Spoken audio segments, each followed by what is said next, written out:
आज का टॉपिक रहने वाला है इमेज फॉर्मेशन इन कॉनकेव मिरर। हमारी प्रीवियस वीडियो में यानी पार्ट फर्स्ट हमारा कंप्लीट हो चुका है। तो वहाँ पे हमने कुछ जनरल रूल्स पढ़े थे स्फेरिकल मिरर में रे डायग्राम की हेल्प से, तो उनको हम यहाँ पे यूज़ करेंगे। सबसे पहले पोजीशन ऑफ ऑब्जेक्ट, यानी हमारे ऑब्जेक्ट की पोजीशन कहाँ है, ये है ray diagram. Then a position of image, यानी हमारी इमेज कहाँ बनेगी। And nature and size of image, हमारी जो इमेज है उसका क्या नेचर होगा और क्या साइज़ होगा।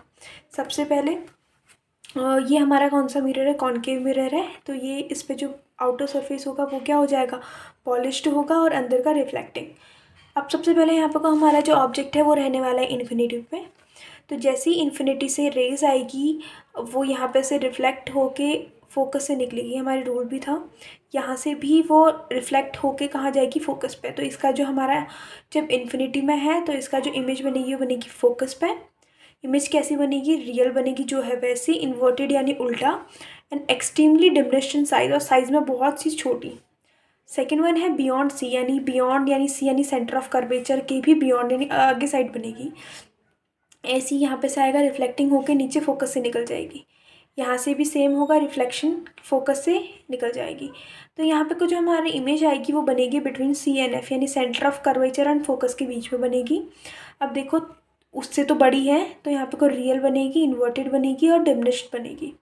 अब हमारा ऑब्जेक्ट है सेंटर ऑफ कर्वेचर पे, तो यहाँ से भी सेम आएगी, रेज आएगी, पैरेलल क्या फोकस से निकलेगी। यहाँ से भी रेज आएगी।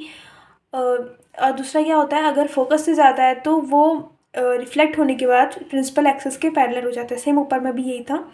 तो यहाँ पे जो हमारा ये ऑब्जेक्ट है, इमेज बनेगी हमारी सेंटर ऑफ कर्वेचर पे ही, सेम बनेगी, ऐसे ही बनेगी, इन्वर्टेड यानी उल्टी बनेगी, और सेम इन ऑब्जेक्ट यानी सेम जो साइज इसका है वही इसका भी रहेगा।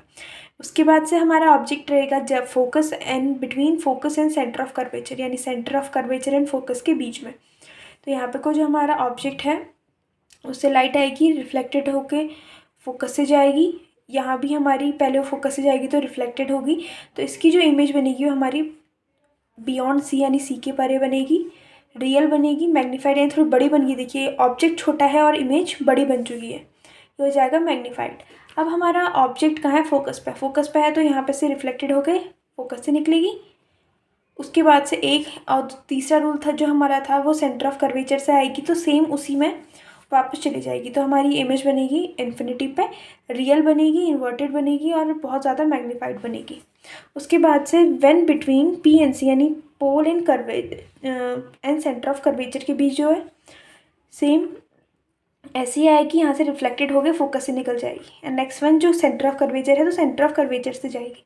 अब इससे पहले की जो हमारी सारी इमेजेस थी वो क्या बन रही थी, रियल बन रही थी। यहाँ भी, यहाँ पे को, यहाँ को, यहाँ भी।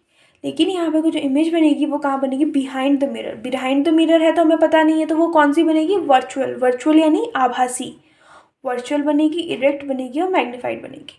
तो ये सब था कॉनकेव मिरर में हमारा इमेज फॉर्मेशन। अब क्या क्या यूजेस होता है कॉनकेव मिरर के, टॉर्चेस में हम इसका यूज़ करते हैं, हेडलाइटेड व्हीकल्स की हेडलाइट में इसका यूज़ करते हैं, शेविंग मिरर्स में भी यूज़ करते हैं। उसके बाद डेंटिस्ट भी इसी मिरर का यूज़ करते हैं। एंड सोलर कुकिंग में भी जो हमारे मिरर यूज़ होते हैं वो यही मिरर यूज़ होता है। सोलर कुकिंग यानी जो हम छत पे रख के बनाते हैं, जो जिससे वो सन से क्या लेता है, डायरेक्ट वो उसकी रेज उस पर पड़ती है। तो वहाँ पे को जो हमारा एप्लीकेबल मिरर होता है वो होता है कॉनकेव मिरर। तो ये था इमेज फॉर्मेशन इन कॉनकेव मिरर।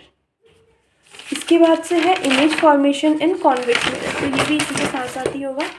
कॉन्वेक्स मिरर क्या होता है, इसमें जो येलो सरफेस होता है ये रिफ्लेक्टिंग होता है, अंदर का पॉलिश्ड होता है। यहाँ भी सेम वही रहेगा, पोजीशन ऑफ ऑब्जेक्ट, रे diagram and position of image in convex. अगर हमारा ऑब्जेक्ट कहाँ है, इन्फिनिटी पे है, तो ऐसे यहाँ से पैरेलल होके आएगा।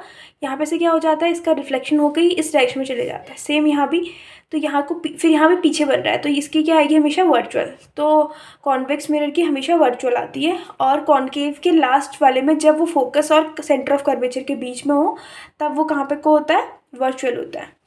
तो प्रिंसिपल एक्सिस में बनेगी बिहाइंड द मिरर के पीछे यहाँ पे को। उसके बाद से जब इन्फिनिटी और पोल के बीच में है, इन्फिनिटी और पोल के बीच में है, तो ये भी क्या बनेगी, वर्चुअल बनेगी, इरेक्ट बनेगी और डिमिनिश्ड बनेगी। अब क्या यूजेस होता है कॉन्वेक्स मिरर के, इसको शॉप में सिक्योरिटी पर्पज से यूज़ करते हैं। जैसे जो दुकानदार अपने आगे से लगाए रहते हैं उनसे जो उनका पूरा क्या साइज़ क्या दिखता है, छोटा दिखता है, लेकिन वो पूरे साइज़ पूरे एरिया को कवर कर लेता है। रियर मिरर में भी हम इसको यूज़ करते हैं, जो व्हीकल्स में रियर मिरर होता है हमारा आगे से। तो हमारा आज का टॉपिक रहा है इमेज फॉर्मेशन इन कॉनकेव और कॉन्वेक्स मिरर। तो ये था हमारा कंप्लीट टॉपिक, ये है पार्ट सेकंड। और उसके नोट्स के लिए आप लोग सेम वही प्रोसीजर अपना सकते हैं, कमेंट सेक्शन में राइट कर सकते हैं। इसके बाद से हम करेंगे इसके मैग्नीफिकेशन, इसके बाद से फिर होगा रिफ्रैक्शन, उसके बाद से हम लेंसेज।